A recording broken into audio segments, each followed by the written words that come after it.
Y'all, can I tell you about these Tecovas boots? I don't know if y'all know this, but these boots are handmade, high quality, stylish, and comfortable right out of the box. I know we buy everything online these days, but boots are something you really should get fitted for. And it just so happens Tecovas is based right here in Austin. So come shop with me at the Tecovas store on South Congress or the Domain. That's TECOVAS.com. Don't go gently, y'all. Today on CityCast Austin, I'm talking to Michael Cargill, an Austin gun store owner who sued the Trump administration over then President Donald Trump's ban of bump stocks. The case went all the way up to the U.S. Supreme Court, and just this summer, he won. Why did he go so far in protecting your right to own a bump stock, and what role do they play in mass shootings? CityCast Austin is brought to you by our exclusive launch sponsor, Tecovas.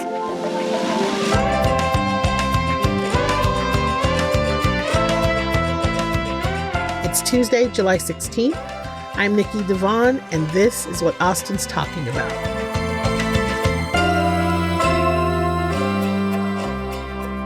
Okay, before we get started, this episode mentions gun violence, suicide, and sexual assault, so please take care when listening. I am here today with Michael Cargill, owner of Central Texas Gunworks. Michael, hello. Thank you so much for being here with me today. Well, thank you for having me. Supreme Court decision went your way recently, so we're going to I want to back up and talk about how we got here. So 2017, the gunman who killed 60 people at the concert in Las Vegas, he used a bump stock on his weapon. And then the next year, then President Trump banned bump stocks. Now, at that time, how did the ban impact your life immediately? Well, first of all, my thoughts and prayers go out to the people that lost their life in Las Vegas. It never should have happened in the first place. Now, when the ban went into effect, when President Trump actually decided that he was going to ban bump stocks under his administration, it was a knee-jerk reaction that something needed to be done. We couldn't blame the shooter because the alleged shooter was dead, so there's no person to blame there. So we had to blame something, and take our frustration out on something and do something about it. So here I am. I'm in Texas. And so I have a bump stock. No one's ever committed a crime with a bump stock in the entire state of Texas. Why does that have to affect me here in Texas? Because of what one person did. And so he decided he was going to ban this, and everyone went along. The NRA, the National Rifle Association, was on board with this. A lot of groups were on board with this because this was President Trump, and he's a Republican president, a conservative, and he's talking about, hey, we're going to do this and give this up, so we'll just let him take it, and no one wanted to put up a fight. Well, unfortunately, I have tunnel vision, or fortunately I have tunnel vision, and my thing is I stand up for what I think is right, and the fact that, look, this is something that a lot of people own and possess, and so why in the world do we have to give up something that's been legal for over 10 years in this country? We get to President Trump, and then all of a sudden, we have a problem with bump stocks, and so they decide to ban them. There's no way I'm going to put up a fight, and if I have to be the sole person to do this, then I'll be the only person to put up this fight, and that's exactly what I did. So I went out and searched for a law firm and a group of attorneys. The people that I found to do this are not gun attorneys. They never even defended a firearm case, even had a firearm a client before. Okay, so I want to talk about I want to get into bump stock, and I want to talk about exactly what it is. Now, I know that it's a device that you attach to a semi-automatic rifle that allows it to achieve a higher rate of fire or shoot more bullets more quickly. But give us a little more information about what is it, why is it named that, and what was it created for? Right. There, and I'll start with, why it was created. So there are several reasons, why someone decided to create this device. And Jeremiah Cottle, which is the creator, the inventor, who holds the patent for the product of the bump stock, and he created it for a couple of reasons. One, it's a poor man's version, he calls it a poor man's version of a machine gun. So it gives you an opportunity to fire a rifle faster.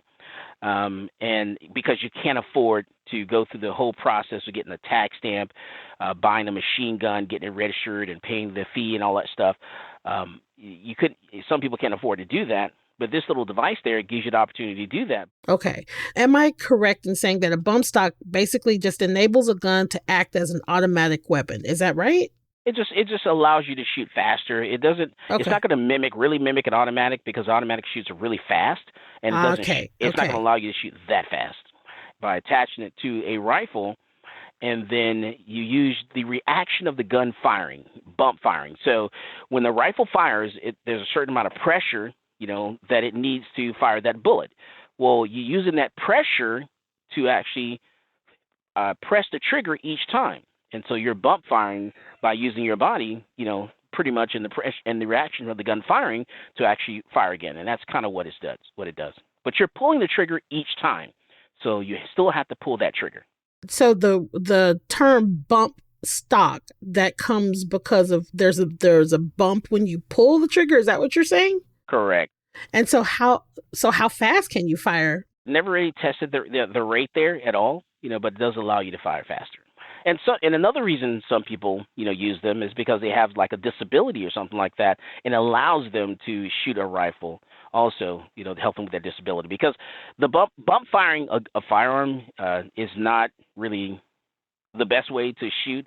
If you want accuracy, it's too fast, unstable. It's just something that you want to shoot and just have fun with. So yeah, I read somewhere that the inventor of the bump stock said it was just for having fun. Is it literally just for the action of shooting quickly? Exactly. Like, say, you have some people that have go-karts that go really fast. You're not going to put a go-kart on the road and drive it. It's too bumpy of a ride. It's not a smooth ride. But you know what? But it's fun. It's fun to put a go-kart on the ground and just go for it and run around the track. But you're not going to use it to go from point A to point B throughout the day. Okay, that I guess that makes sense.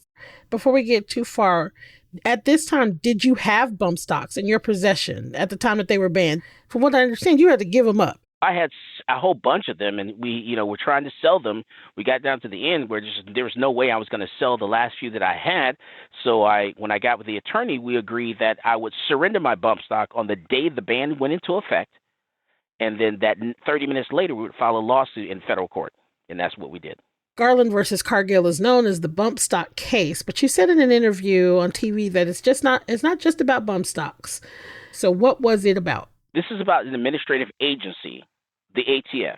Any agency within our government decides that they're going to turn millions of Americans into felons overnight. They cannot do that because they don't have that type of authority. And when you say ATF, I just want to make it clear to everyone, we're referring to the Bureau of Alcohol, Tobacco, and Firearms. And I think they added explosives. We have a constitution in the United States, and the Constitution says that, here's how bills become law. Okay, someone writes a bill, it goes to Congress, it goes to a committee, they vote on it, it goes to both houses of Congress, they vote on it, it goes to the president signs it, and that's how it becomes law. Not because an agency within the federal government creates that. What I'm hearing is you feel like there was a little bit of an overreach. Right, it's a huge overreach. So once Trump left office, President Biden steps into office, and then it was like the floodgates had opened. They used that exact same wording of the ban for the bump stock, and they took out bump stock and inserted whatever they wanted to ban. So you filed a case in April 2023. Who was on your side? I was the only plaintiff, the only plaintiff in this case, and the attorneys were NCLA, New Civil Liberties Alliance. The first federal court, no one helped. No briefs whatsoever were filed. We lost that case in the first federal court. I appealed that case to the Fifth Circuit. It was heard in front of a 3-judge panel on the Fifth Circuit. No assistance, no amicus briefs, no help whatsoever. We lost that case. We then appealed the case to the Fifth Circuit to be heard in front of the entire court, which is 12, 13 judges. And so they heard the case throughout the previous ruling, and then we finally won. And then after that, all of a sudden, briefs started coming in. People wanted to assist, wanted to help, right. And then everyone came on board. But up until that point, we were doing this all by ourselves, and still financially, no other organizations out there help whatsoever financially. I mean, I was just about to ask you, how much did that cost you? To get a case to the Supreme Court, you're talking $1 million. You know, you have to raise money. What? You have to get people to donate. Now, why do you think you were all alone? Because this was something initially that was brought on by a Republican president, President Trump, and no one wanted to go against Trump or say anything bad about Trump. Now, as a fellow Black person, I have to ask you: do Sure. you think that you being a Black man, like being an avid gun enthusiast, do you think that had anything to do with why you were alone, or you think it was all Trump? You think that's what it was? Absolutely, 100%. Okay, so now we're gonna fast forward. Your case is finally argued. It was argued before the Supreme Court in February. What was that? What was that like for you? It was Black History Month. It was great. I was on cloud nine. I was high. It was amazing. I was intoxicated the entire time, just being in that setting. You're talking about being in the United States Supreme Court, the highest court of the land. You know, looking at the red walls, looking at the white pillars, and all that history and everything. You know, all the people that came before me to have their case be heard in the highest court of the land. You know, I was just amazed. It was just, it was breathtaking. How did the gun rights community respond to all of this? Oh, everyone they were excited. Oh my goodness, yes, absolutely. And then some people wanted to change the narrative. Yeah, we're going against the Biden administration. We're fighting. If you No, want to say that's that, not it. people started using the current administration as their target. Which and I get it. You know, it's politics, and that's what people do. So fast forward, here we are. It's June. Your opinion came down and you won at the Supreme Court of the United States. Was there a minuscule amount of surprise at all? I'll be honest with you. I was anticipating winning. Right. When it came down to 6-3, I was ecstatic, and I almost cried. It almost brought me to tears. I was so happy. What's life been like for you since then? Since that decision? Since it's been very busy, busy with me, doing a lot of interviews. A lot of people coming by the store saying thank you, congratulating me. People want to buy me drinks. They see me out and about. I was walking down the street in Buda, Texas, on a Sunday, just going to meet a friend at a coffee place there, coffee shop. 2 different vehicles. People honked at me and called my name, first name, last name, and said, "Hey, how you doing?" Yelled at me. It was amazing. Okay, we're going to take a quick break, but we'll be right back to find out why Michael Cargill loves guns.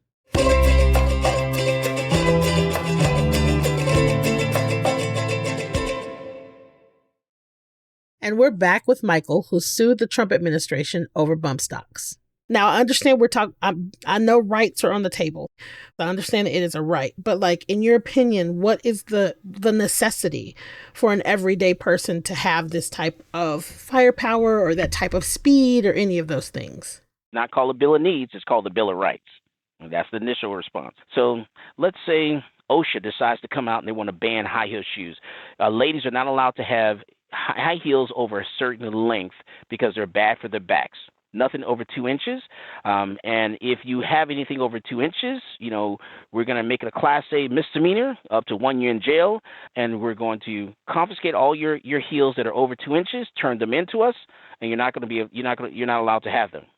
They don't have the authority to do something like that, and I'm sure the ladies wouldn't stand for that. It's the exact same thing. Now, heels can't kill people. Can you give me a comparison that is dealing with something that's a little bit more dangerous? A person has used heels to kill before. Sure. But heels don't kill by themselves unless someone uses it.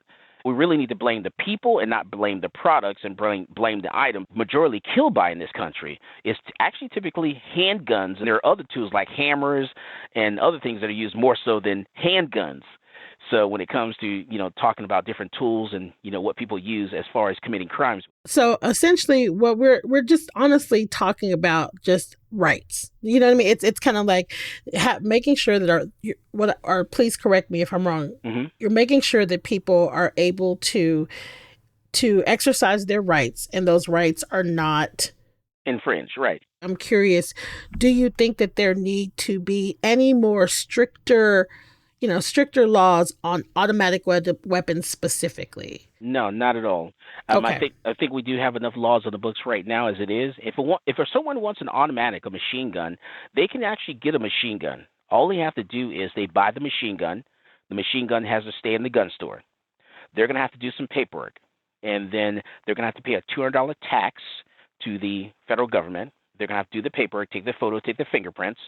That paper is going to be turned in to the Bureau of Alcohol, Tobacco, and Firearms. They're going to process that paperwork.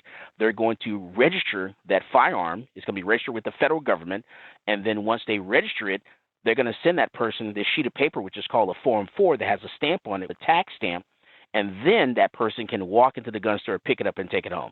It's the same background check requirement to walk into the gun store to get any gun. Only difference is a machine gun. There are only so many machine guns in circulation that you have to work with, and you have to have them registered with the federal government and pay a fee. That is wild. That is wild. That is wild to me, that just anybody can buy something that is so powerful. So we used to have an assault weapons ban from 94 to 2004. And then according to Everytown, researchers found that the ban was associated with a significant decrease in public mass shootings and related casualties, preventing at least 11 public mass shootings. They estimated if the law had remained in effect from 2005 to 2019, it would have prevented 30 mass shootings, and that resulted in the death of 339 people and wounded over 1,000. How do you respond to those statistics, specifically about just like public mass shootings? In your community, there are two people that are very important in your community. The one of them is going to be the sheriff.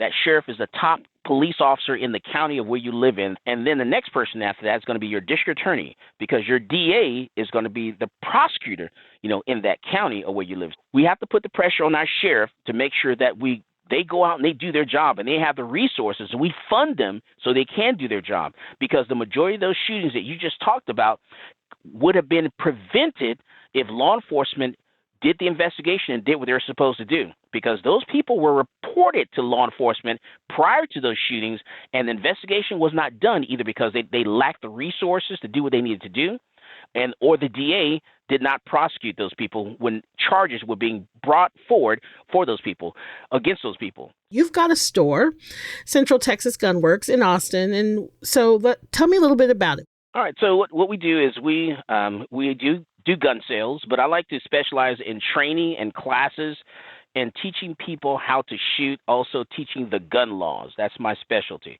because I think it's very important for people to know what the laws are, in their state, their city, what you cannot do, use of force and deadly force, when you can threaten someone with a gun, when you can legally shoot someone with a gun. You need to know what those laws are and know how to act and how to conduct yourself when you're stopped or pulled over on the side of the road by law enforcement. According to your website, you've taught more than 50,000 people. You've been doing this for 20 years. Now, I want to make sure that I have this clear. You have classes at your location, correct? To teach people these things. Yes, so we do classes here. We have a classroom, and we also have our own gun range. So you come to us, you take the classroom portion, and then we take you out to our gun range, which is, it's funny. Our range is it used to be an old little missile base. So back when Austin-Bergstrom was an Air Force base, this little missile base just on the outskirts of Austin would defend the Air Force base if it was ever under attack. So in the ground, there are missile pads that are, in the ground, and each missile pad has two holes. The missiles would actually fly out of the ground to defend the Air Force base. Wow. And how long have you had this store? How long have you been there? All right, so we've been here for, like 12 years, 13 years. I've had someone walk to this gun store here to try to buy a firearm, and there was something sketchy about the person, and we denied the sale to that person. But before we denied the sale, we notified law enforcement.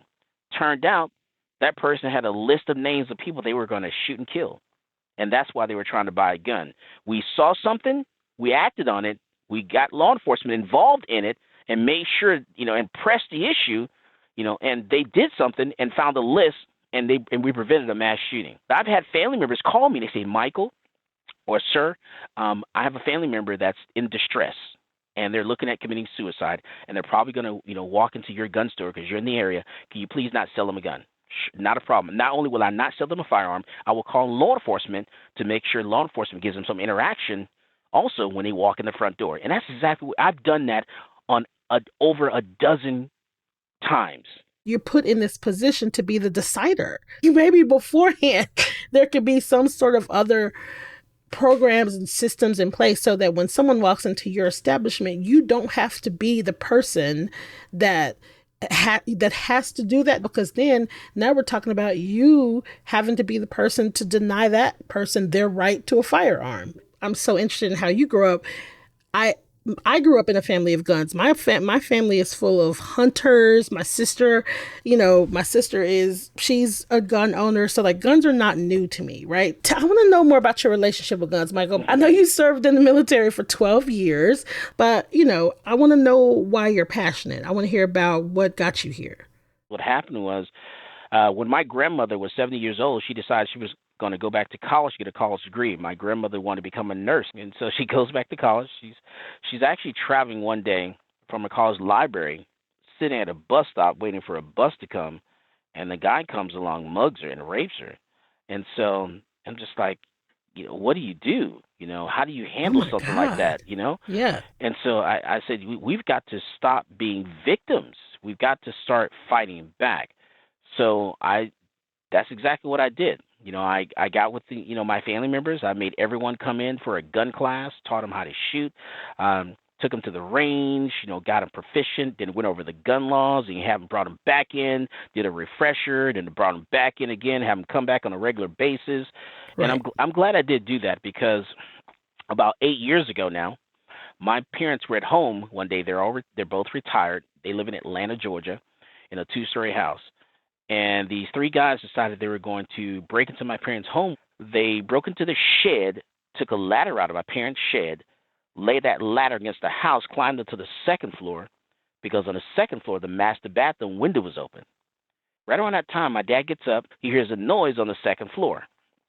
So he grabbed his .40 caliber. He walked over to the bathroom. He saw a light coming through the bathroom door.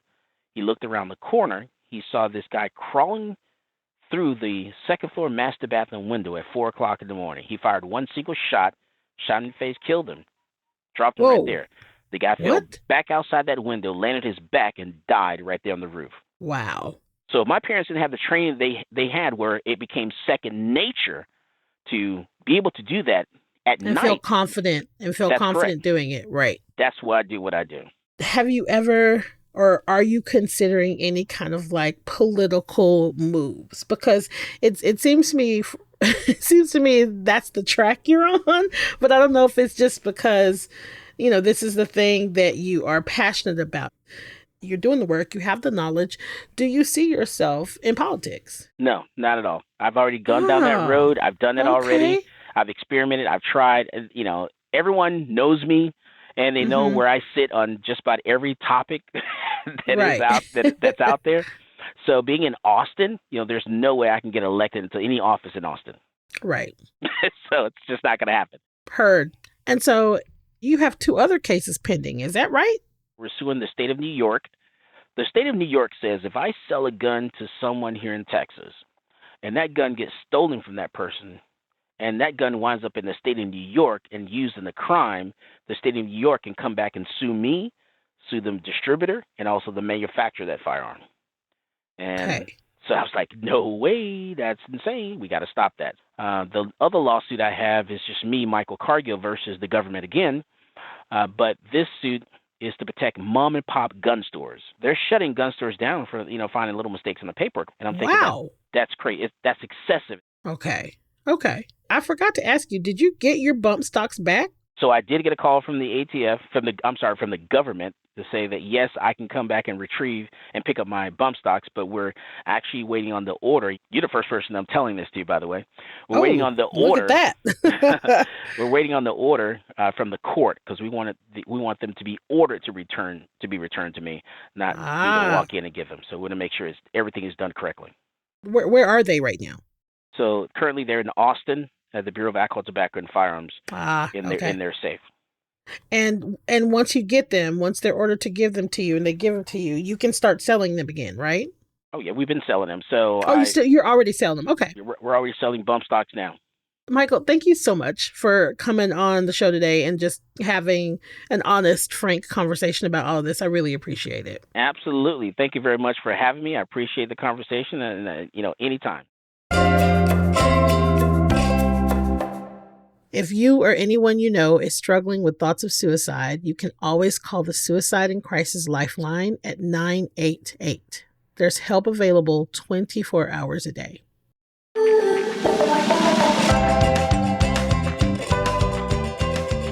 That's all for today here on CityCast Austin. You can find the link to Michael Cargill's website in our show notes. If you enjoyed the show, why not tell a friend, rate the show, leave us a review, and subscribe to our Hey Austin newsletter. We'll be back tomorrow morning with more news from around the city. Bye, y'all.